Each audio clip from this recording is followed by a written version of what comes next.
Hello and welcome to another video. In this video I'm going to look at this little cassette haul and this boombox and make sure it works and have a look at the tapes as well. First thing to do is clear a little bit of space. I had said in an earlier video that I wouldn't be getting any more cassettes and doing cassette hauls, and it's quite a long story behind this, but what I'm probably going to do is, if the boombox needs cleaning, I'll go through the story towards the end of this video and explain it while I'm cleaning that. But I like those tapes. Right, okay. First thing I'm going to do is put those to one side. It all came as a £30. That was the minimum bid price. But I messaged the seller saying I'm going to be in the area anyway. If you want £20 for it, and I'll pick it up on Friday, which was like 2 days after the message, then I'm happy to take it off your hands. And he said yes. Really nice bloke, really nice car on his drive as well. Anyway, the listing only showed these two cassette holders, which I think are quite natty. They're sort of that shape. But I thought it'd be quite interesting, although I'm a bit running out of space to put anything like this. But when I picked it up, there was 3 of them, and what I didn't realise is he'd put in a magazine rack as well, so I don't know whether I'll be able to find a use for that. But these are quite robust, they're quite heavy. I don't think they're supposed to be that colour. Oh, they are supposed to be that colour. But he said they'd got some sun damage, so I think you could see just there. Yeah, you can see that. See if I can get a good lighting on it. There you go. So what's happened is the white bit is the original colour. They've had tape stored in them, and the darker bit is where it's been sun damaged, I think. So they're a bit dusty, they need a bit of a clean up. And there's a useful little cubby hole there for some other stuff. So I didn't really buy them for these, but I thought they were quite interesting, but they're actually quite heavy. So let's have a look at the tapes next. Okay, so we've got I'm glad to get these. This is the sort of thing I would have bought back in the day, and in TechMoan's community forum on his Patreon page, someone posted a page out of maybe a Dixon's, which is an electronics store from the 80s, and TDKs were the cheapest tapes back on the whole page, which is probably why I bought them. But they were actually quite good, and they are still today quite good. If you've got TDKs which haven't been used, apparently they should record quite well. So I've got a few TDK tapes. I might get those out in a minute. From previous videos, I'll get those other ones out in a minute and have a quick look and comparison with these ones. Now, I'm so pleased. I didn't realise these were in the same batch. But I really like these cassettes. And I've got some which have been used but are in good condition. So I'll get those out in a minute and we'll have a look at those as well. And the ubiquitous Maxell URs.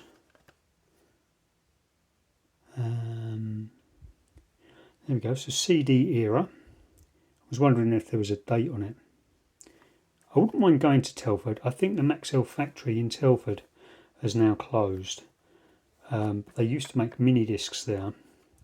And as you may know, I'm quite keen on mini discs. So no dates on those.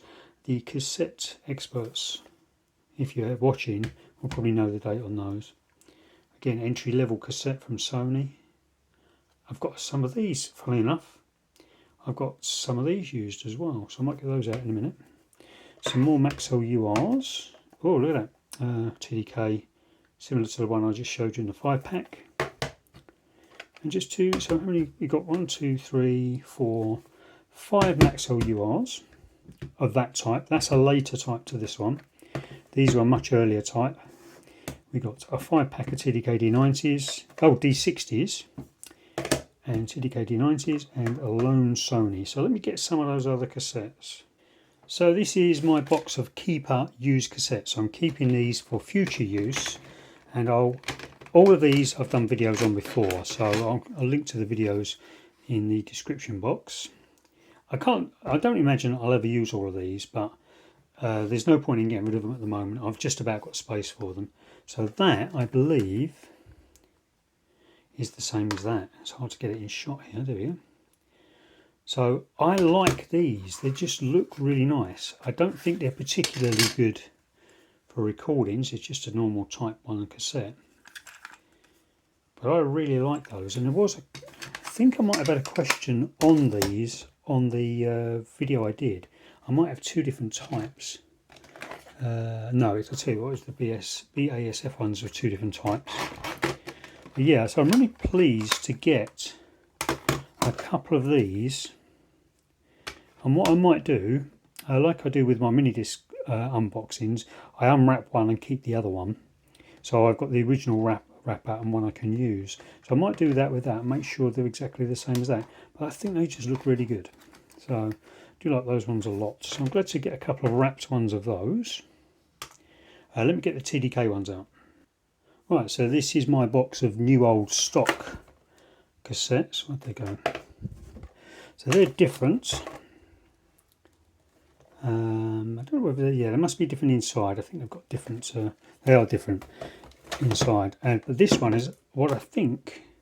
I think these might be the same as these. And again, I did an unboxing of these because this was sealed. I think I've used one. I've used two. That was it. I've used two of them. Yeah. So are they the same?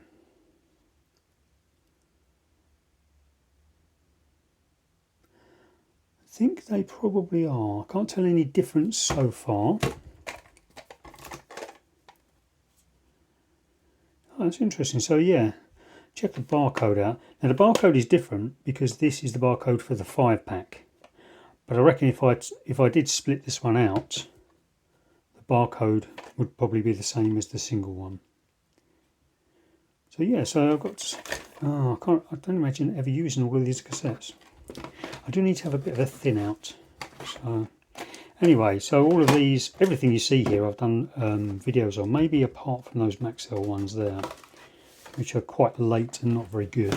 But they were £2 for a 5-pack. I paid for them, so that was pretty good. So that's it. So the only ones I don't have so far, believe it or not, is one of the most common cassettes.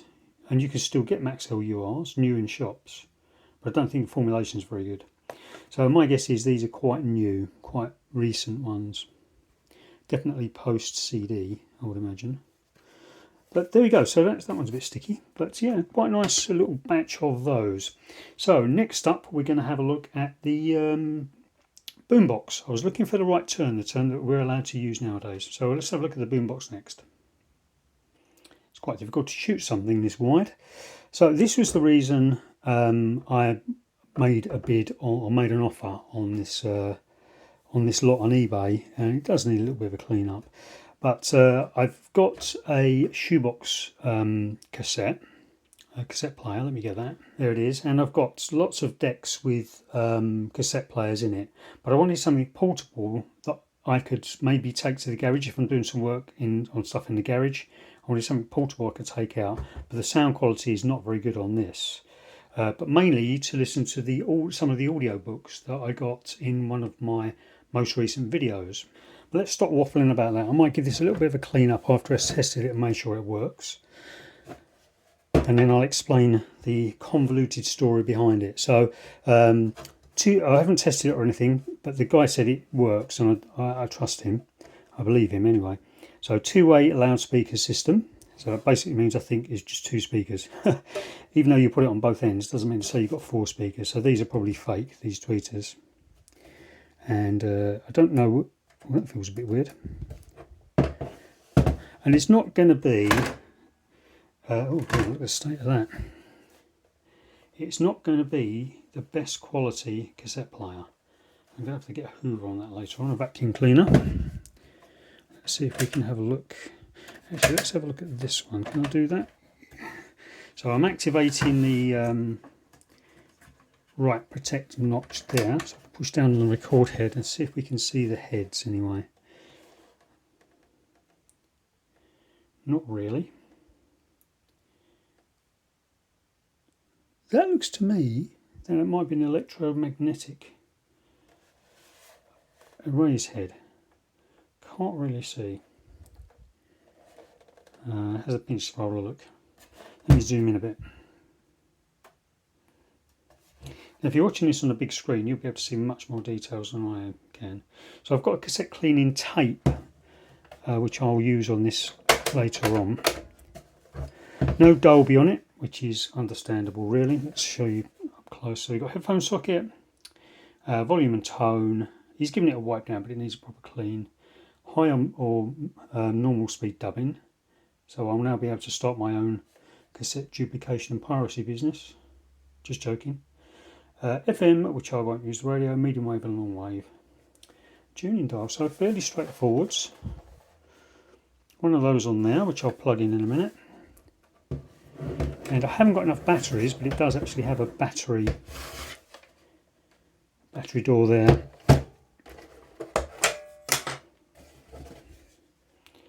Which looks a bit grubby, but not corroded, so just looks a bit weathered. So it takes, I think, 6. Here we go. 6 of those, and I haven't got 6 of them. And a danger of electric shock, but I'm hoping not to have to take it apart. So let's plug it in and see if it's going to work or blow up on my house. The good old British 3-pin plug, probably one of the safest in the world. And back in the day, what you used to do is you used to buy your electrical equipment and it didn't come with a plug. And then you had to wire up, attach your own plug. But now they're all moulded, because obviously idiots like me or other people doing their own wiring is not an ideal situation. But inside here we got a fuse. Now all new plugs, you can still get these plugs for replacing older if you've got a plug that's been damaged or anyway, you can replace them with these, and it's 13 amp. Now it's actually 250. Yeah, let's have a look. Yeah, that says 250 volts. Now, but I'm sure we used to be 250 volts, but we're 230 volts now, and 13 amp. So all of these replacement plugs, even now, without the cord, come with a 13 amp fuse inside. And the fuse is there to protect the user just in case there's a short circuit. But these devices probably run on a 3 amp or a 5 amp fuse. And I think I know a way of working it out. So the problem I've got here, I don't know whether that's got a 13 amp fuse or a 3 amp fuse. I don't know whether it's right. So I worked that out off camera. And then I've got some spare ones so I can change it if it's the wrong one. So let's pause this a second.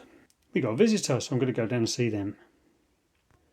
Right, that was nice to get some unexpected visitors. So I've plugged it in now and we'll just give it a test.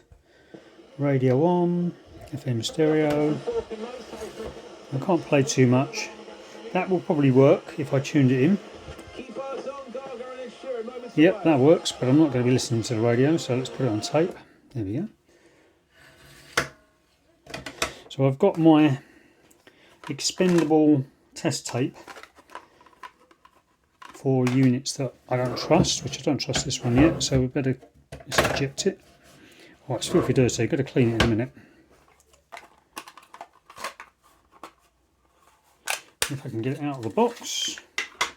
Yeah, that thing. High tech? Probably not. So let's press play. Let's see if we get any sound out of it. Oh yeah, there we go. There's the volume.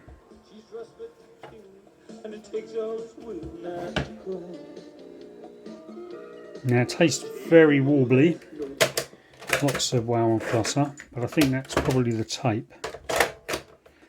That must be play there. Oh, both of them working. So let's give it a clean. Regulars to the channel will have seen this kit before. Let's make a bit of space. So what I'm going to do is I'm going to get, if this is all working, I'm going to get a vacuum cleaner with a thin nozzle and a paintbrush. I'm just going to put the vacuum cleaner nozzle in there and brush away some of the dust just to clean it up. So let's give this a bit of a go.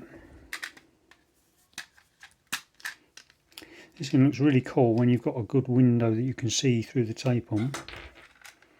So what we do is the pinch roller is going to be that side, okay. Yep, just getting my bearings because it's an upside down cassette player.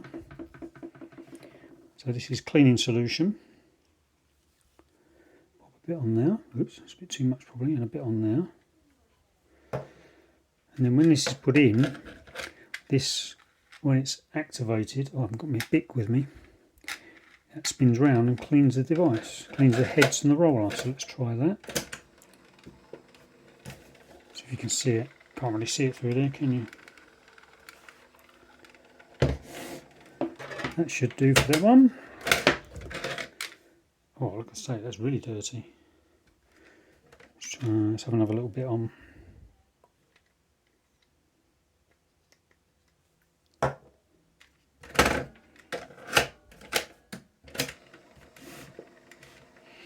Yeah, so basically I want it for the cassettes, and rather than the shoebox, that shoebox cassette player I showed you earlier on, I use it a lot as a rewind. So if I get a batch of tapes and I want to fast forward them and rewind them all back to free up the actual cassette tape, the actual tape on the cassette mechanism, then that's what I use it for. But it doesn't have an auto stop on it, so you have to be there, otherwise it just keeps putting pressure on the tape once it's finished rewinding.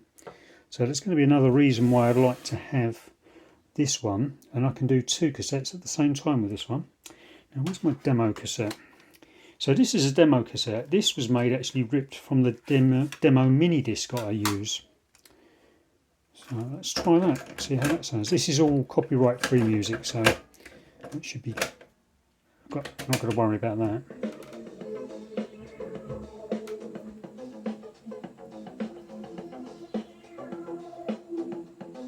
I'm going to turn it up, you might not be able to hear it, let me turn it up.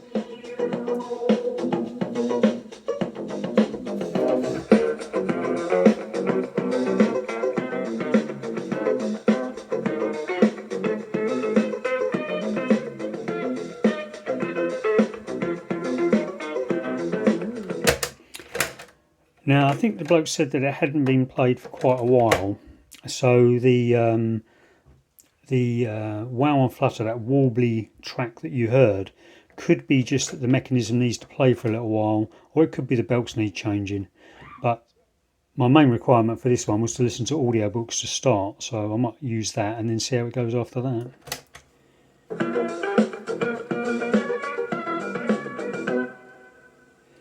Okay, let's see if we get a better track for.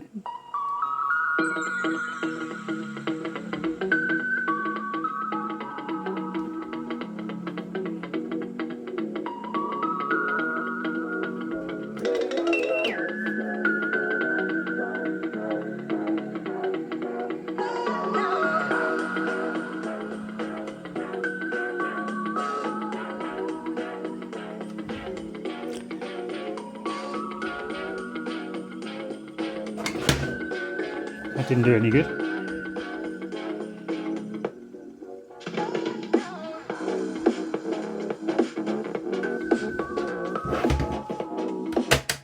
Yeah, it's definitely got a lot of wow and flutter on it, but it probably wasn't an expensive cassette player when it was bought.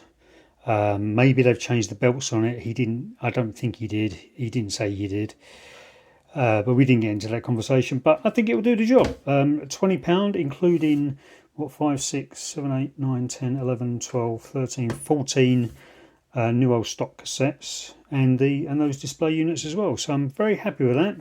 I wish it sounded better, but I'm not going to use it very often for music. So I think we'll call it a day and say that's the job done.